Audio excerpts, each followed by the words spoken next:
네, 안녕하세요. 강한내 교실의 담임 선생님, 한의사 강민구입니다. 반갑습니다. 강한뇌.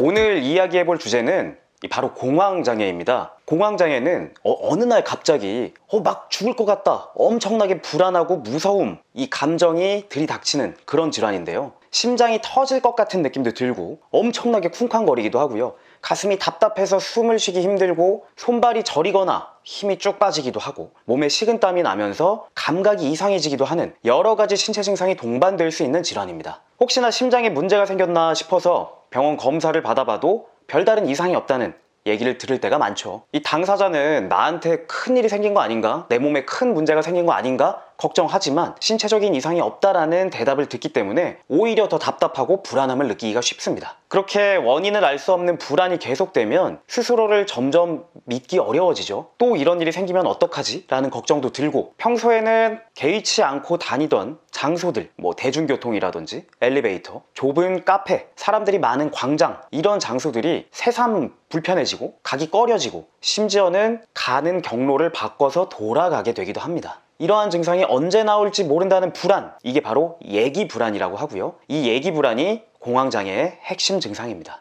즉, 이 공황 증상 자체보다 예기불안이 사람의 일상생활을 위축시키는 거죠. 이렇게 되면 점점 생활 반경이 줄어들고 외출하는 것조차 어려워지면서 일상생활, 사회생활에 심각한 지장이 생기게 됩니다. 물론 아까 말씀드렸다시피 죽을 것 같은 공포가 밀려오는 이 심각한 공황장애는 정말 말 그대로 죽을 것 같은 공포이기 때문에 그 공포감을 한번 경험하면 환자분들이 좀처럼 그때 경험했던 장소나 상황을 피하게 됩니다. 근데 이렇게까지 심한 공황장애가 아닌 분들도 계셔요. 조금 불안해서 뭔가 두근거릴 것 같다, 아니면 약간 공황이 올 것 같다, 불안해지면서 머리가 띵하거나 몸에 힘이 빠진다, 현기증이 생긴다, 이런 증상들을 말씀하시는 분들도 계신데, 이런 분들 역시 공황장애까지는 아니더라도 치료가 필요한 불안으로 인해서 생긴 신체 증상들이기 때문에 이런 분들은 내가 공황장애가 아닌가 보네, 아니라고 하네 해서 넘어가지 마시고 어느 정도 치료와 관리가 필요하다는 점 꼭 기억을 하셔야겠습니다. 자, 그렇다면 이러한 공황장애 왜 생길까요?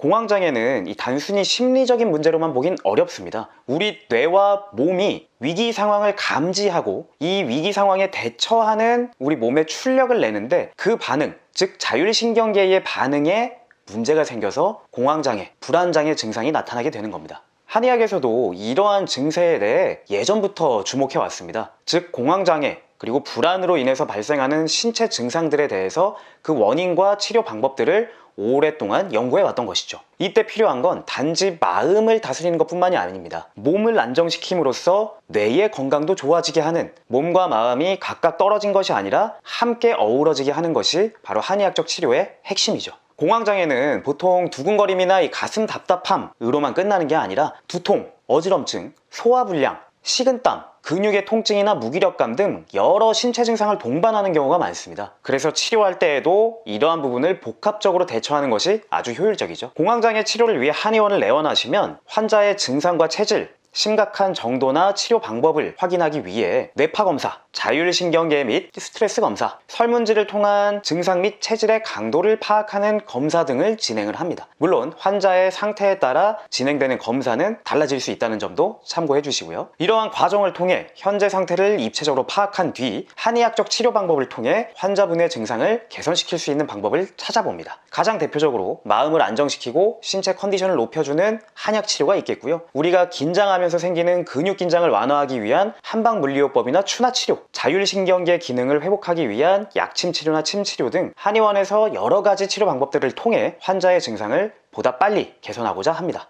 공황장애는 생각보다 흔한 병입니다. 하지만 이 많은 분들이 큰일이 아니라고 생각하다가 방치하면서 점점 지쳐버리게 되죠. 앞서 말씀드렸듯 이 한의학적 치료는 몸과 마음을 함께 보는 것이라고 했습니다. 근데 여기서 중요한 건 환자분들이 나도 생각지 못하는 생활 습관 속에서 공황이나 불안이 심해질 수 있는 상황들을 방치하고 있다는 데 있습니다. 예를 들면 드시는 것, 자는 것, 이런 것들도 아주 중요한데 이걸 의식하지 못한 채 내가 불안함이 커질 수 있는, 혹은 신체적인 컨디션이 안 좋아질 수 있는 방향들을 방치하고 계시다면 그런 부분들에 대한 개선 또한 필요하겠죠. 그래서 저는 이제 진료를 할 때 환자분의 하루 생활 패턴을 꼼꼼하게 듣고 설문지에 작성된 기타 건강과 관련된 내용들도 꼭 꼼꼼하게 확인한 후에 치료적인 접근과 함께 환자분의 생활 관리에 대한 티칭도 아주 중요하게 말씀드리고 있습니다. 이런 치료 방법과 개인의 생활 관리가 동반된다면 훨씬 더 효율적인 치료 효과를 기대할 수 있기 때문이죠. 오랜 시간 불안에 시달려 온다면 내가 무언가를 바꿔보겠다는 의지가 저하되기 마련입니다. 하지만 사람의 몸은 회복 탄력성이 충분하기 때문에 내가 생활 관리를 하고 치료에 대한 의지를 갖고 있다면 충분히 바뀔 수 있습니다. 불안이나 공황으로 어려움을 겪는 분들 계시다면 꼭 이 영상을 보시고 한의원 치료에 대해서 보다 긍정적으로 생각해 주시면 좋겠습니다. 지금까지 강한내 교실의 한의사 강민구였습니다. 감사합니다. 강한 후에